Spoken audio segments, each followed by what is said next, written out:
Welcome back. We begin our bulletin from the UK, which has officially left the European Union after 47 years of membership, over 3 years after voting in a referendum. In a tweet, Prime Minister Boris Johnson promised to bring the country together and take it forward. More in this report. 3, 2, 1.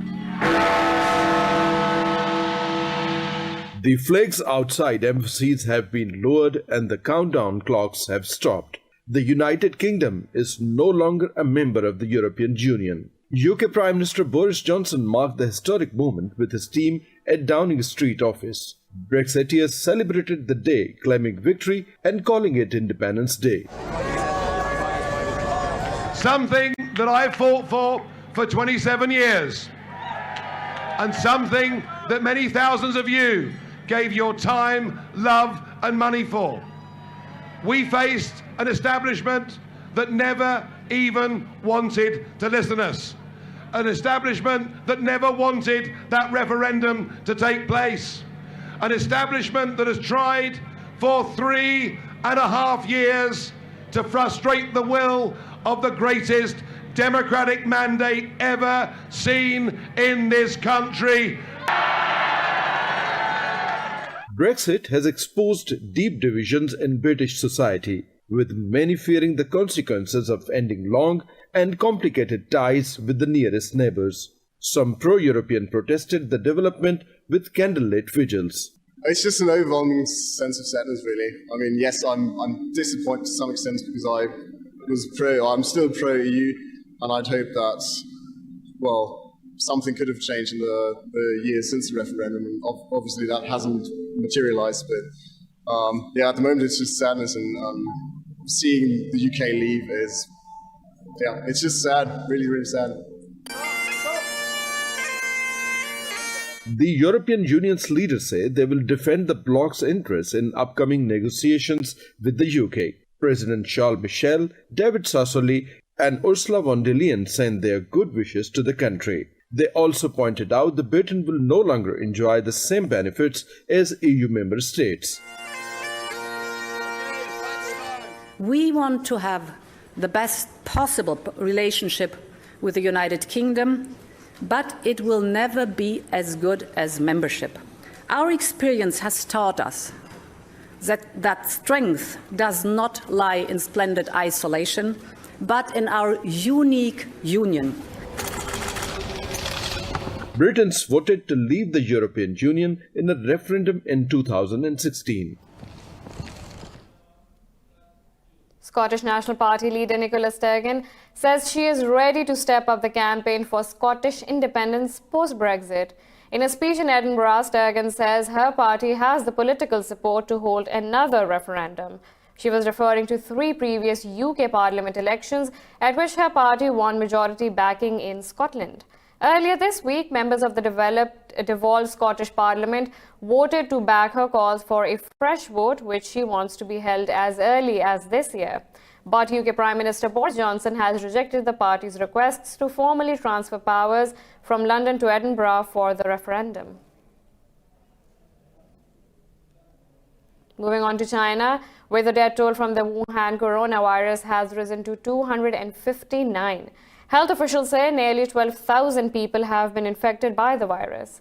The US has declared coronavirus a national health emergency and imposed a quarantine. 3 US major airlines, Delta, American and United, have cancelled flights to and from mainland China.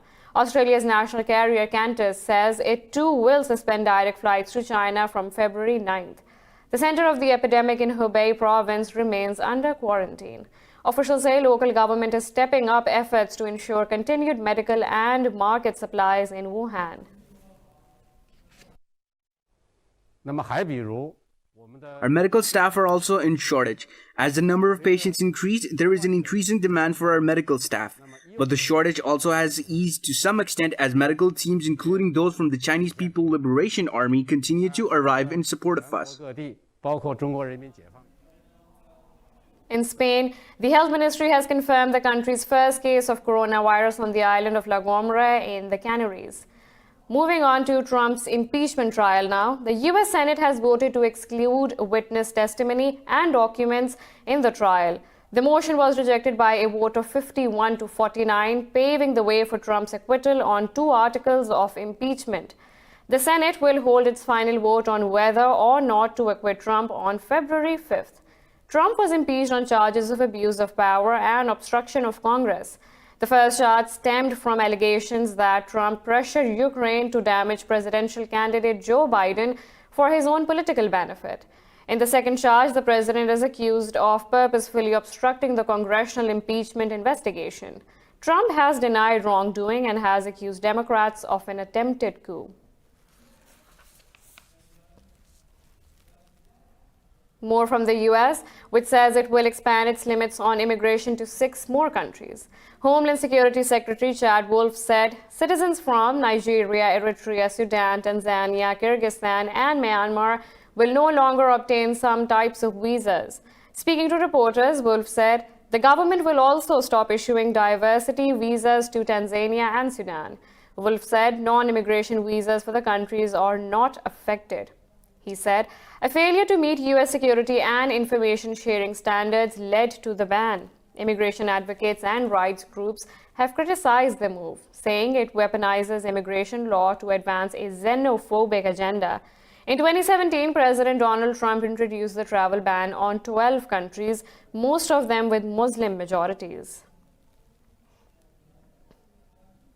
Meanwhile, the U.S. has eased travel advisory for Pakistan while acknowledging the security environment in the country has significantly improved. The development comes days after the UK eased travel restrictions to the country over improved security situation.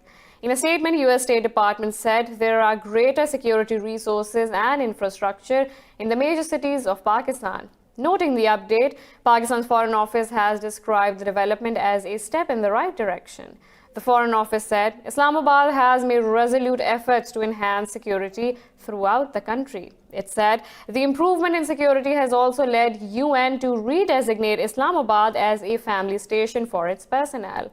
It said the development offers opportunities for enhanced economic activity and foreign direct investment in Pakistan.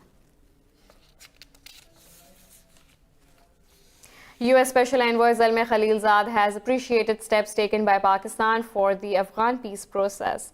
This, he said during a meeting with Pakistan's Foreign Minister Shah Mahmood Qureshi in Islamabad. Qureshi said the peace deal between Taliban and the U.S. will pave way for intra-Afghan dialogue. He said Pakistan will continue its role for regional peace. Khalilzad also met Pakistan's Army Chief General Qamar Javed Bajwa and discussed the Afghan reconciliation process and regional security. Pakistan's Prime Minister Imran Khan says India is preparing to repeat a Myanmar-like genocide of its minority population. In an interview, he said as many as 500 million people will be excluded from the citizenship list under the India's controversial law. To a question, the Prime Minister said Bangladesh has refused to take migrants who have been excluded from the citizenship list. He said Pakistan's utmost urgency will be douse the raging fire in the Islamic world. Prime Minister Khan also rejected criticism of CPEC and brushed aside fears about China's debt. He hoped that the scheduled visit of Turkish President in February will enhance trade partnership between the two countries. In another advancement of Hindutva ideology, India's right-wing leader Updesh Rana has vowed to counter ongoing sit-in at Shaheen Bagh in the capital, New Delhi. The all-women protest has continued against the controversial Citizenship Act since December 16th. The radical leader said he and his youth brigade will reach Shaheen Bagh on 9th February. Rana said his organization wants to launch a counter sit-in as they also have women supporting them. Meanwhile, ruling Bharatiya Janata Party's leader Sangeet Som has called for the public execution of Muslim activist Sharjeel Imam. Speaking to media, Som said, "People like Imam talk about breaking the nation, so they must be shot dead." In new developments in the Middle East, Israeli warplanes have bombed multiple locations in the Gaza Strip. The Israeli Defense Ministry says aircraft struck Hamas posts in retaliation to rocket fire. It said 2 rockets from the Gaza Strip headed for settlements were intercepted in the air. No casualties have been reported so far. Earlier, Israeli military said it had launched wide-scale attacks on militant targets in the Gaza Strip. The attacks came amid heightened tensions after US President Donald Trump released his Mideast peace plan. The UN Aid Agency for Palestinian Refugees says Washington's Middle East peace plan will spark further violence. Speaking to media in Geneva, agency head Christiane Saunders said the UN has serious concerns over the US plan, which seeks Jerusalem as Israel's undivided capital. He said the agency is taking contingency measures to boost assistance in the occupied territories. This comes as thousands of Palestinians are taking to streets in protest against the US plan. The UK has cautioned Israel against seizing parts of the West Bank in line with new Middle East initiative. The Foreign Office said London is concerned by reports of possible moves towards the annexation. The statement said any such unilateral moves will damage efforts to restart peace negotiations.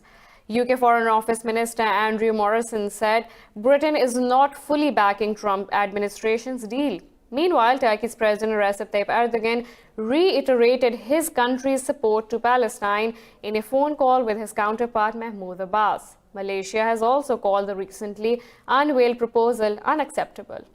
Thousands participated in protests in Gaza, Jordan, Yemen, and Pakistan, denouncing the so-called deal of the century. In Iraq, security forces have fired live ammunition and tear gas to disperse protesters in Baghdad. Crowds gathered near Tahrir Square, where demonstrators have camped out for months. 2 people were injured during the ongoing anti-government protests. Police set a 3-wheeler on fire, which the protesters had used to take the injured to hospitals. Mass unrest has gripped Iraq since October 1st, leaving nearly 500 people dead. Protesters have been demanding a new electoral law and removal of the entire political class. We have a lot more coming up right after this short break, so stay tuned.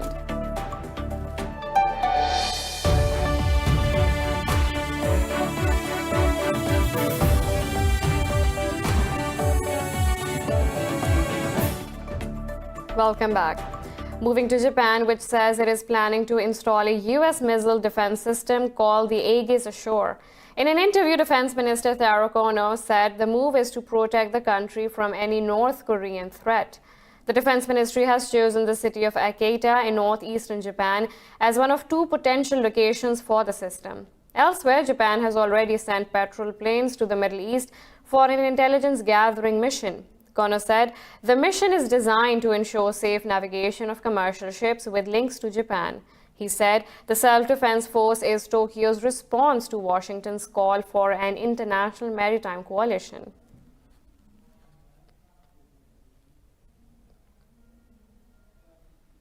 Poland has finalized an agreement to buy 32 F-35 fighter jets from the U.S. in a multi-billion-dollar deal to revamp its air force. The agreement was signed by Polish Defense Minister Mariusz Bulczak and the U.S. Ambassador to Warsaw, Georgette Mobacker. The agreement also includes pilot training, flight simulators, and logistical support. In September, the U.S. approved a $4.6 billion contract to deliver 32 aircraft to its NATO ally. The first batch is scheduled for delivery within 4 years. Polish President Andrzej Duda called it an important day for Warsaw's military, aviation, and security. Poland's Air Force already has 50 U.S. F-16 fighter jets. U.S. Secretary of State Mike Pompeo says Washington will continue to support Ukraine. Speaking to reporters alongside Ukrainian President in Kiev, Pompeo said U.S. will maintain financial assistance for the country's security. Zelensky said Pompeo has assured him of Washington's full support in stopping alleged Russia's aggression and restoring its territorial integrity. Pompeo also paid tribute to Ukrainian soldiers killed in the Donbas conflict, which has claimed more than 13,000 lives since 2014. The visit comes amid the impeachment trial of President Donald Trump, stemming from his phone call with Zelensky last year. Ex-Bolivian President Evo Morales has said there are no legal obstacles to stop his nomination to run for the country's Senate in the May 3rd elections. In a tweet, he said the interim government fears his nomination as a deputy or senator. Morales blames interim President Janine Áñez, opposition leader Luis Fernando Camacho, and former President Carlos Mesa for his overthrow. Bolivians will elect their president, vice president, and other legislators after months of political chaos on May 3rd. Morales is barred from running for the presidency after already serving 2 terms in the office. In Egypt, archaeologists have discovered centuries-old tombs belonging to priests in the southern governorate of Minya. The Ministry of Antiquities says 20 more coffins unearthed at the site of Al Khuraifa date back 2,500 years. More on the discovery in this report. Centuries ago, Amarna, which is now the Egyptian governorate of Minya, was briefly the country's capital during the life of Pharaoh Akhenaten. Now, archaeologists survey and dig dozens of sites in the ancient city. One of their discoveries has huge potential: 16 communal tombs belonging to the high priests of a god called Jehuti. These are 9 sarcophagi that are intact, not opened before. We opened them and found the mummies and the amulets, 9 sarcophagi in shafts. Secretary General of the Antiquities Council, Mustafa Muziri, describes what has been found so far. 16 tombs and 20 stone sarcophagus, very good quality of limestone. And at the same time, we found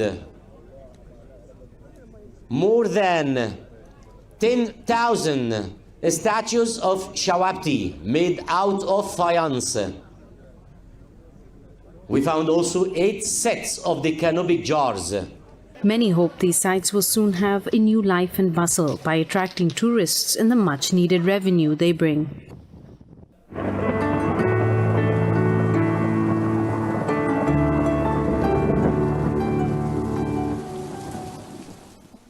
Now let's look at the weather from around the globe.